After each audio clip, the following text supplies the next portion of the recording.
You wake up at 6:47 in the morning, 13 minutes before your alarm goes off, and for a moment lying there in the dark, you feel something strange, not dread, not the usual weight of another Monday pressing down on your chest. You feel something quieter than that. You feel like you have a choice. That feeling does not last long. By 7:15, you are in your car in traffic on a highway you have driven so many times the route no longer requires thought.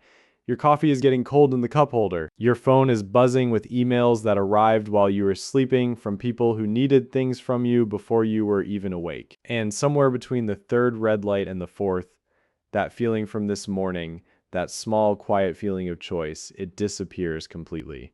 This is not a story about escaping your life. This is a story about building a life worth staying in, and it starts with a number.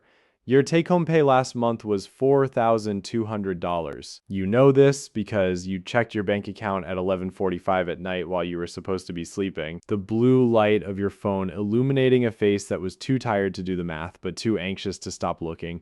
$4,200 came in, $3,981 went out, which means by the end of the month you had kept $219 of your own labor.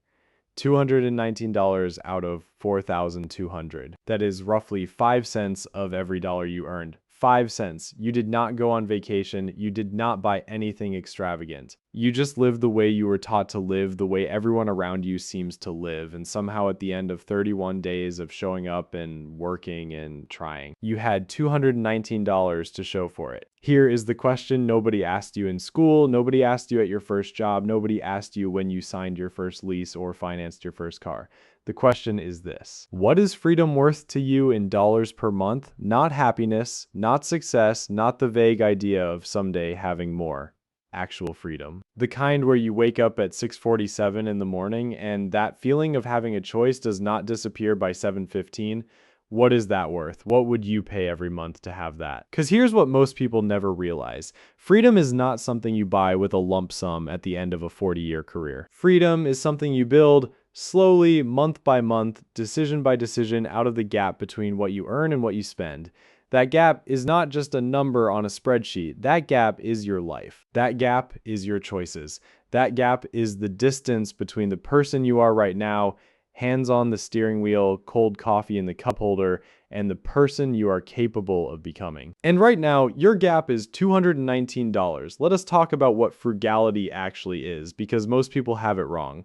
Frugality is not about suffering. It is not about buying the cheapest version of everything, never eating out, wearing clothes until they fall apart, and feeling quietly miserable while your coworkers enjoy their lives. That version of frugality is just poverty with extra steps and a blog about it. Real frugality is about intention. It is about looking at where your money is going and deciding with full awareness whether each thing you spend on is worth more to you than the freedom that money could buy. That is it. That is the whole philosophy. Is this thing I'm buying worth more to me than what I could do with this money if I kept it? Most of the time when you ask that question honestly, the answer surprises you. You spend $64 a month on subscription services, not $64 all at once, which you might actually notice. $64 spread across 6 different tiny charges, each one small enough to feel invisible, each one renewing automatically while you sleep, while you work, while you sit in traffic with your cold coffee. Streaming platforms you rotate through, a news app you opened twice, a fitness subscription you used for 3 weeks in January and then quietly forgot about, though the charge never forgot about you. You cancel 4 of them. You keep 2, the ones you actually use, the ones that genuinely improve your life. You have just created $41 of new gap without changing anything meaningful about how you live. Your car payment is $480 a month. You are 3 years into a 60-month loan on a vehicle that was new when you bought it and is now worth less than what you still owe on it. This is called being underwater on a loan, and it is one of the most common financial positions in America. So common that most people assume it is simply the cost of having a car. It is not. It is the cost of a specific kind of decision, the decision to prioritize how a purchase feels in the moment over what it costs across time. You are not going to sell the car today. You're not going to do anything rash, but you are going to make a decision right now sitting in this traffic that the next vehicle you drive will not be financed this way. You are going to drive this car until the loan is paid off, then you're going to keep driving it. Then, when it eventually needs to be replaced, you're going to buy something reliable with cash or with the smallest loan your discipline will allow. And you're going to feel the difference between a $480 monthly obligation and a $0 monthly obligation, and you're going to wonder why you ever chose differently. That day is not today. But that day has a direction now, and direction matters more than speed.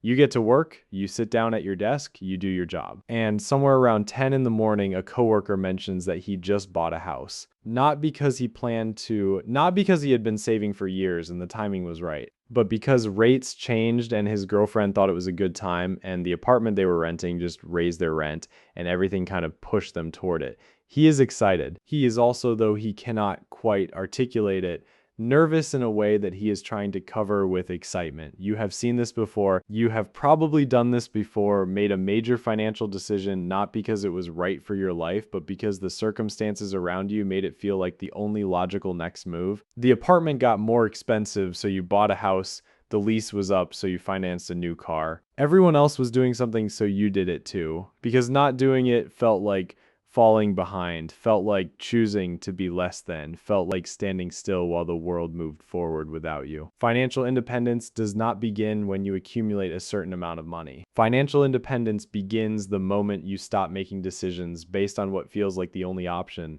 and start making decisions based on what is actually right for your life. It is a mental shift before it is a financial one. And it is available to you right now, today, regardless of what is in your bank account. You eat lunch at your desk, you brought it from home. Not because you never eat out, not because you have decided restaurants are the enemy of wealth, but because you looked at your spending last month and noticed you had spent $237 on weekday lunches. Most of which you had eaten alone at your desk anyway, most of which you could barely remember, most of which had not actually made your day meaningfully better. So you meal prepped on Sunday. You have a container of something genuinely good. You're saving roughly $160 this month on lunches alone. That is not suffering. That is awareness. After work, you go to the grocery store. You have a list. This is not a small thing. Having a list sounds obvious, sounds like something a grandmother would tell you, sounds too simple to matter. But the average American household spends somewhere between $200 and $300 more per month on groceries than households that shop with a list and a plan. Not because they are buying better food. Because they are buying reactively, walking through aisles, making decisions based on what looks appealing in the moment, which is exactly the environment a grocery store is engineered to create.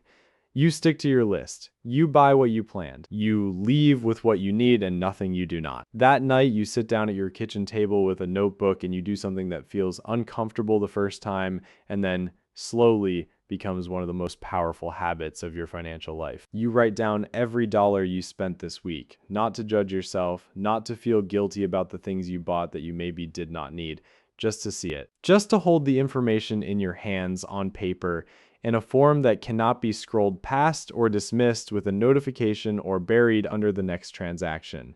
You spent $41 on things you do not remember buying. Not large purchases, not dramatic mistakes, just small decisions made quickly without thought, decisions that added up to $41 of your labor that you traded for things that left no impression on your life whatsoever. This is where frugality and freedom connect in a way that is not about restriction. It is about consciousness.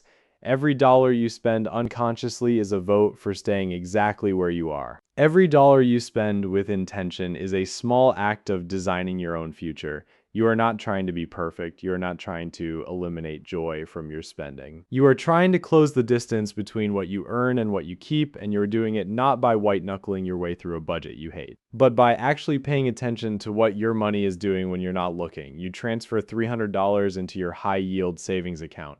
This is not $300 you had sitting around. This is $300 you chose this month to keep. You canceled subscriptions, you brought lunch, you used a grocery list, you paid attention. And those small, unsexy, unphotogenic decisions produced $300 that did not exist in your financial life last month. $300 does not sound like freedom. I know that. $300 sounds like $300. But here's the thing about compound interest and compound behavior. Both of them work the same way. They grow slowly, invisibly, and then all at once. If you save $300 a month for 1 year, you have $3,600 in a high-yield savings account earning somewhere around 4 to 5% annually right now. That is not a fortune. But it is a cushion. It is the difference between a car repair being an inconvenience and a car repair being a crisis.